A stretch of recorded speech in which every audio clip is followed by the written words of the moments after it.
আমাদের চারপাশে অসংখ্য ধরনের আলো ভেসে বেড়াচ্ছে, কিন্তু অবাক করার কথা হলো আমরা তার খুব সামান্য অংশই কিন্তু দেখতে পাই। আজ আমরা দেখব তড়িৎ চৌম্বকীয় তরঙ্গের এই বিশাল জগতের কতটুকু অংশ আমাদের চোখ আলো হিসাবে দেখে। এই তড়িৎ চৌম্বকীয় তরঙ্গের একটা পরিবার আছে, যাকে কি বলা হয় ইলেকট্রোম্যাগনেটিক স্পেকট্রাম বলা হয়ে থাকে। বিজ্ঞানী ম্যাক্সওয়েল প্রমাণ করেন যে সকল দৃশ্যমান বা অদৃশ্য আলো বিদ্যুৎ এবং চৌম্বক ক্ষেত্রের প্রভাবে হয়। তাই একে কি বলা হয়, তড়িৎ চৌম্বকীয় বিকিরণ রশ্মিও বলা হয়ে থাকে। তো এই তড়িৎ চৌম্বকীয় বিকিরণ রশ্মি সমূহ বা তড়িৎ চৌম্বকীয় বিকিরণের যে আলোগুলো আছে, এই আলোগুলো আমরা একটা ছন্দের সাহায্যে মনে রাখতে পারি। ছন্দটা আমরা লিখি, মাগার অতি দৃশ্যে অবহেলা করো,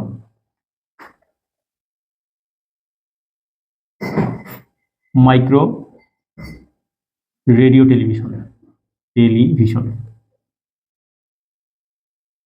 তো এই মাতে হলো মহাজাগতিক রশ্মি, গাতে গামা রশ্মি, রতে হবে রঞ্জন রশ্মি, অতিতে অতি বেগুনি রশ্মি, দৃশ্যতে দৃশ্যমান রশ্মি, অবহেলাতে অবলোহিত রশ্মি। তাহলে মাতে মহাজাগতিক রশ্মি, গাতে কি গামা রশ্মি, রতে রঞ্জন রশ্মি, অতিতে অতি বেগুনি রশ্মি, দৃশ্যতে দৃশ্যমান রশ্মি, অবহেলাতে অবলোহিত রশ্মি। তো মাইক্রোওয়েভ, রেডিওতে রেডিও ওয়েভ। তো এই যে তরঙ্গ দৈর্ঘ্যগুলো আমরা একটু লিখে রাখি, কার কত তরঙ্গ দৈর্ঘ্য। ঠিক আছে, তরঙ্গ দৈর্ঘ্য যেমন মহাজাগতিক রশ্মির তরঙ্গ দৈর্ঘ্য একদমই ক্ষুদ্র, সেটা কত 0.005 ন্যানোমিটার, মানে একদমই ক্ষুদ্র তরঙ্গ দৈর্ঘ্য। তারপরে আছে কি গামা রশ্মির তরঙ্গ দৈর্ঘ্য হলো 0.005 হতে 0.01 ন্যানোমিটার। তারপরে আছে কি রঞ্জন রশ্মির তরঙ্গ দৈর্ঘ্য কত 0.01 থেকে 10 ন্যানোমিটার। তারপরে আছে কি অতি বেগুনি রশ্মির তরঙ্গ দৈর্ঘ্যটাও মনে রাখবো 10 থেকে কত 380 ন্যানোমিটার। তারপরে আছে কি দৃশ্যমান আলোর তরঙ্গ দৈর্ঘ্য 380 থেকে 780 ন্যানোমিটার।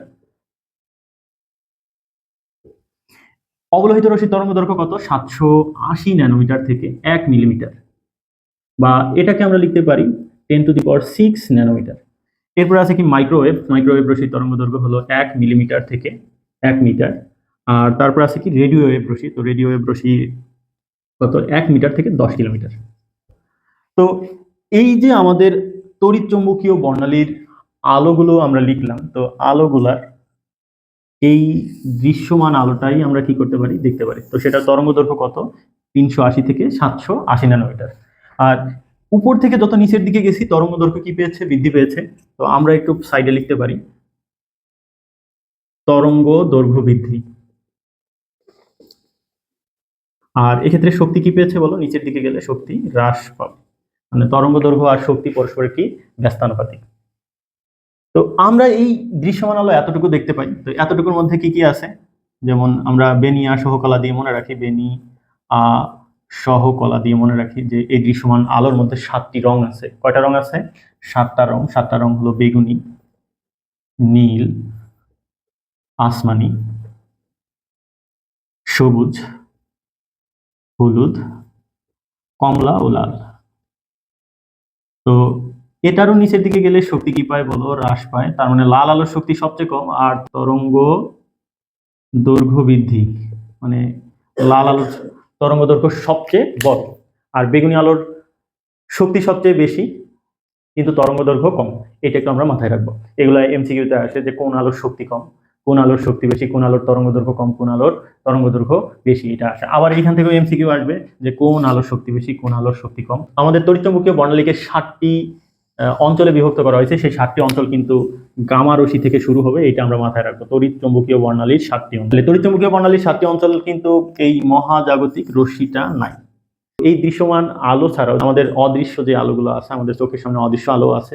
তো এটারও কিন্তু কিছু চমৎকার ব্যবহার আছে, যেমন রঞ্জন রশ্মি দ্বারা হাড় দেখার যন্ত্র তৈরি করা হয়েছে, অতিবেগুনি রশ্মি জালটাকে শনাক্তকরণ করা যায়, অবলোহিত রশ্মি টিভি রিমোটে ব্যবহার করা হয়, তারপর জৈবের কার্যকরী মূলক শনাক্তকরণ করা যায়, চিকিৎসা ক্ষেত্রে ব্যবহার করা হয়।